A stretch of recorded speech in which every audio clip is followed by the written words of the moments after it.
여러분 안녕하세요. 더 라이처스타입니다. 자, 오늘은 로마서 5장에 대해서 말씀을 나눠보도록 하겠습니다. 로마서 5장을 시작하기에 앞서 지난번에는 로마서 4장을 한번 살펴보았는데요. 로마서 4장은 핵심 부분이 4장 4절에서 8절이라고 했고, 그 말씀을 하시려고 1절에서 3절까지 창세기 15장에서 하나님께서 약속하신 그 약속을 믿었던 아브라함을 소환했다고 언급했습니다. 즉 다시 말해서 아브라함은 형편을 보나 그 무엇을 보아도 이룰 수 없었던 아들을 주신다는 부분에 먼저 하나님이 주신 약속을 믿었고, 하나님은 그 믿음을 의로 여기셨다고 기록된 것처럼 로마서 4장 4절 이후에 기록된 것과 같이 지금 우리도 비록 경건하지도 못하고 하나님께 대한 헌신이나 일도 제대로 하지 못했을지라도 그럼에도 불구하고 우리를 의롭다고 하시는 하나님을 믿을 때 그 믿음을 의로 여기신다고 말씀하고 있습니다. 그래서 다윗도 그렇게 의로 여기심을 받은 사람은 행복자라고 말씀했는데, 그 불법을 사하심을 받고 그 죄를 가리우심을 받은 자는 복이 있고 주께서 그 죄를 인정치 아니하실 사람은 복이 있도다라고 기록된 내용을 살펴보았습니다. 또한 이 행복은 본 자손인 이스라엘뿐만 아니라 그 믿음을 가진 이방인인 우리에게까지 그 복이 미쳤다는 점과, 이 모든 말씀이 사실은 로마서 4장 25절을 5절이 복음이라는 것을 알게 하시려고 기록되었다는 부분을 강조한 바 있습니다. 즉 로마서 4장 25절은 예수는 우리 범죄함을 위하여 내어줌이 되고 또한 우리를 의롭다 하심을 위하여 살아나셨느니라는 말씀이 바로 복음이라는 사실입니다. 즉 우리 모든 죄가 사해지는 부분이 우리의 어떤 행위로 되는 것이 아니라 예수 그리스도의 십자가 죽으심 때문이며, 또 우리가 의롭게 되는 부분도 우리의 어떤 열심이나 노력 또는 율법의 행위로 인한 것이 아니라 예수님의 부활이 우리를 의롭게 했다는 사실을 성경은 말씀하고 있고, 아브라함이 그대로 약속을 믿어 의롭게 된 것처럼 우리도 이 사실을 그대로 마음으로 믿으면 의에 이르게 된다는 점에 대해서 말씀을 나누었습니다. 자, 이제 로마서 5장으로 넘어와서 로마서 5장은 처음에 이렇게 시작합니다. 그러므로 우리가 믿음으로 말미암아 의롭다 하심을 얻었은즉 우리 주 예수 그리스도로 말미암아 하나님으로 더불어 화평을 누리자, 이렇게 기록되어 있죠. 자, 이 말씀을 가만히 보면 그 전에는 하나님과 화평이 아닌 죄가 하나님과 우리 사이를 가로막고 있어서 서로 단절이 된 상태였는데, 그 사이에 예수님께서 중보자로 또 화목 제물로 오셔서 우리를 그 피로 연결시켜 주셨다는 그런 뜻입니다. 자, 로마서 5장은 크게 두 부분으로 나누어져 있습니다. 1절에서 11절까지는 4장에서 말씀하신 대로 이미 우리가 의롭게 되었기에 그 은혜를 인하여 즐거워할 뿐만 아니라 아울러 세상의 어떤 환난을 만나도 즐거워할 수 있다고 말씀합니다. 왜냐하면 그것은 소망이 되기 때문이라는 것이죠. 예수님이 십자가를 지신 것은 우리가 무엇을 잘하고 있을 때가 아니라 연약할 때에, 즉 죄인 되었을 때에 우리를 위해서 죽으셨고, 그 죽으심이 우리에 대한 사랑의 확실한 증거라는 것입니다. 그리고 12절부터는 첫사람 아담과 둘째 아담 되신 그리스도를 비교하면서 죄의 출현이 우리가 죄를 지어서가 아닌 첫사람 아담으로 말미암아 들어왔다는 것을 강조하고 있습니다. 성경을 읽다 보면 서로 대꾸가 되는 말씀이 아주 많습니다.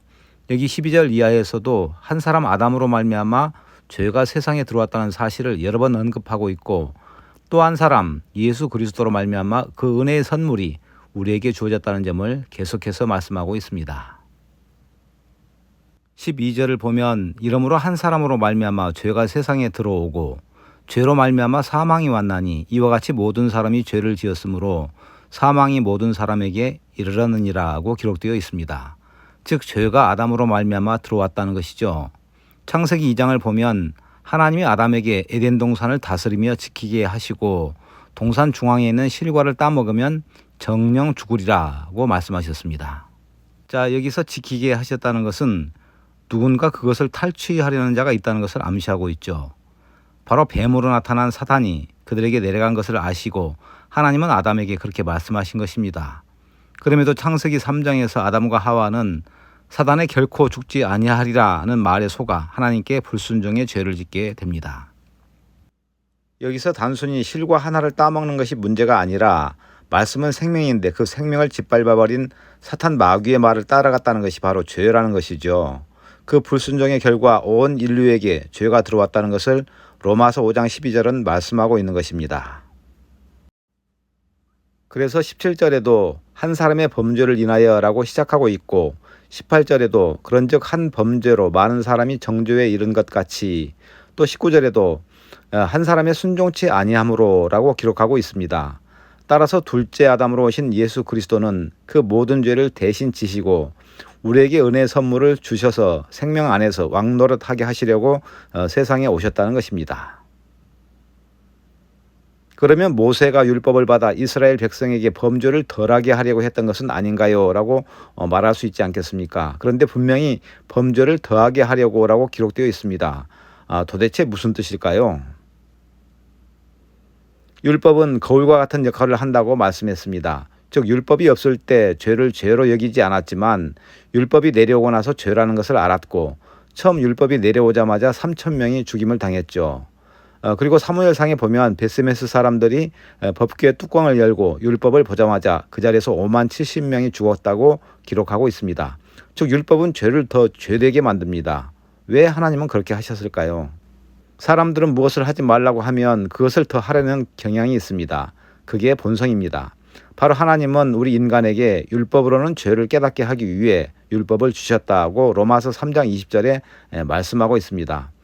정말 나는 죄악으로 가득 차 있고 죄에서 벗어날 수가 없는 인간이구나 라는 사실을 깨달을 때 구원자 되시는 예수 그리스도 앞으로 온다는 말입니다.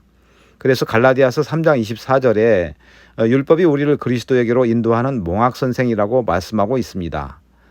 바로 로마서 5장은 이제는 우리가 예수 그리스도로 말미암아 죄가 아닌 은혜의 세계로 이미 들어왔음을 말씀하고 있고 우리를 영생에 이르게 하시려고 하나님께서 예수님을 우리에게 보내주신 것이라고 기록하고 있습니다.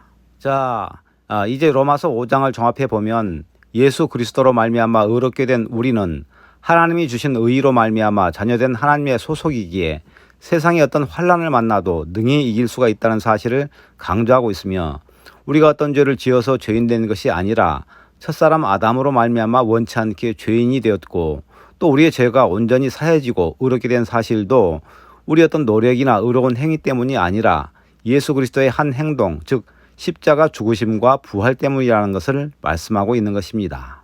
다시 말해서 우리의 죄사함이나 의롭게 된 사실에 우리가 전혀 개입되거나 일하는 것이 없이 온전히 예수님의 공로로 우리가 죄에서 해방되고 온전케 되었다는 뜻입니다. 얼마나 감사한 일인가요? 이 사실을 히브리서 10장에서 분명히 언급하고 있습니다. 우리가 거룩하게 되었고 온전하게 되었고 하나님이 죄를 기억하시지도 않는다고 말입니다.